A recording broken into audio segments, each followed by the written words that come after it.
What up, YouTube? Big Body Cars here, man. I know it's been a minute since I put any videos up, so I figured I'd give y'all a quick update what's going on with me. As you can see, there's an empty spot right here because I sold the 84 Monte Carlo SS with the Camaro dash swap. Had a guy hit me up about it. Didn't really think he was serious. Give him a quote. He come by here and paid me cash, so she is out of here. I still have the 88 Monte Carlo SS, but as you can see, the Buick's back, so my son is driving it. He's finally took it. We took the Camaro wheels off as on factory, but he's driving it. So I've been doing much myself as working on things, but I did purchase this back. I don't know if you remember my previous videos. I had this car about a year and a half ago. It had 26-inch dub tricks on it. Then it had 60-something thousand original miles, and it now has 71,000 original miles. The guy that bought it from me decided he didn't want it anymore. Threw me a number I probably couldn't refuse. I turned around and bought it, and as you can see, it is still fairly clean. The only upgrades have been made is I actually put a new radio in it. I put a different set of 6x9s in it. I added some mid-bass tweeters and the post. You can't really see them because I dyed them to match the post. And I upgraded the system to almost the same setup that was in the SS. That's the same exact amp, just a brand new one. I let the other one go with the car.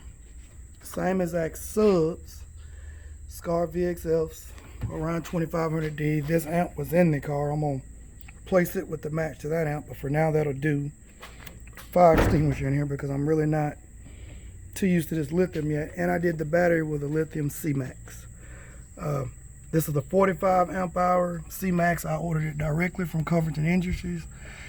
He will build them and sell them to you, and he will ship them. He's not cheap. But once I went online and quoted what it would take for me to build one myself, trying to find the angle iron, trying to find those distribution blocks there, and the balancer, I wasn't going to save any money. So it was cheaper just to deal with him. It's all ran with 0 gauge wiring, as you can see. I have it fused from the front to the back. The factory battery in this car is still up there, but it is completely unhooked.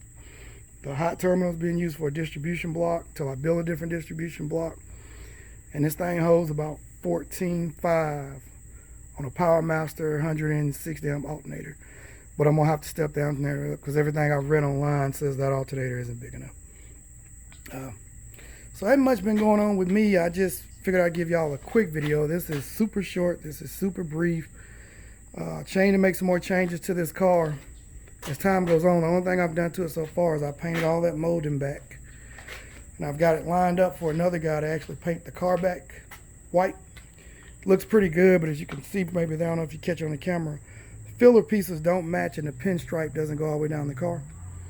So I'm gonna get that painted, get the top redone, and then I'll probably put wheels on it. Still got the stock motor, like I said, 71,000 miles. I'm not touching that. AC blows, heat works, cranks on first start, fuel injected. I'm not trying to race nobody in this car, so I don't see the point in doing that. I don't want to ruin the look of this car because it's so original. I'd like to keep it that way. And something else, I did all this stuff back here you see that's mounted. None of it is screwed to the car except for the battery. Another option for to get the bolts there to hold it. That battery weighs so much. I had to drill 4 holes for that. I didn't want to, but I had to. But these amps are mounted on boards. As you can see, there's a board in between there. This box is sitting on boards and bolted down to that. Even the fire extinguisher is sitting on a piece of MDF that's glued to the trunk and mounted to that because I didn't want to screw holes. I mean, like I said, this car is pretty pristine original. I didn't want to mess that up. But as I decided to do some other stuff, like I said, I got wheels I know I'm going to put on this car coming pretty soon. I'm going to either do 26 or 28s. I made my mind up. I'm thinking the 28s I might have to modify, and if that's the case, I probably won't do those. I don't really want to do any modifying, but I got to do wheels. It looks okay this way, but it's killing me not to have a set. Time goes on, I give y'all some updates. I actually pulled, I think I've showed this in another video. That's the first car I ever owned, my 82 Thunderbird. I got it out the other week. I actually drove it. The tires are dry rotted, so I moved it down the yard, moved it back. Everything on it works except the brakes are horrible. I need to figure out what's going on with the brakes, but the motor fires up and cranks on first try. It's not too decent on the inside. It ain't too horrible, but it wouldn't take a whole lot to bring it back. I really need to find a parts car. If anybody sees one of these, a good parts car, let me know, one that's not rusted out. When it's in decent shape, I need all that molding from there back. I need a fender on the other side. That one is a gray one I got off another car that's rusting. And I need a couple of more little small parts. But if somebody knew where 80 to about, I think this car ran from like 80 to maybe 83 or 80 to 82 maybe. I don't remember if this was the last year, but if you guys run up on one that's a decent parts car, shoot me an inbox. If it ain't a gazillion miles away and I can get it pretty reasonable, I'd like to buy a whole nother car just like that for parts. But again, like I said, nothing much to update. Just want to let y'all know where I was. Sorry I hadn't updated anything, but I hadn't really been doing much. The system I put in here is the only thing I've done, so I figured I could at least give y'all a video on that. If I get any other projects going, anything doing, I'll let y'all know. I'm actually tomorrow going to look at a 84 model two-door one of these that the motor's locked up in. That in the pictures is a fairly clean car, and ironically it's white with burgundy interior. But in the pictures, the car looks great, but we know how that works.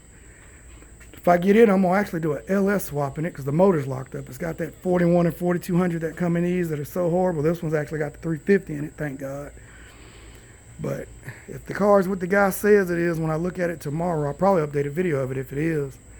It's bought. I just got to get it here and then start pulling that old motor out, and then I'll do a LS swap video on that, show you guys what all it really takes to do it. It's not outrageously expensive, but it's not cheap as everybody thinks. But if you do it yourself, man, you can save a buku money. But again, this has been Big Body Cars, man. Like I said, sorry I haven't put no videos up for you guys. I just haven't been doing anything.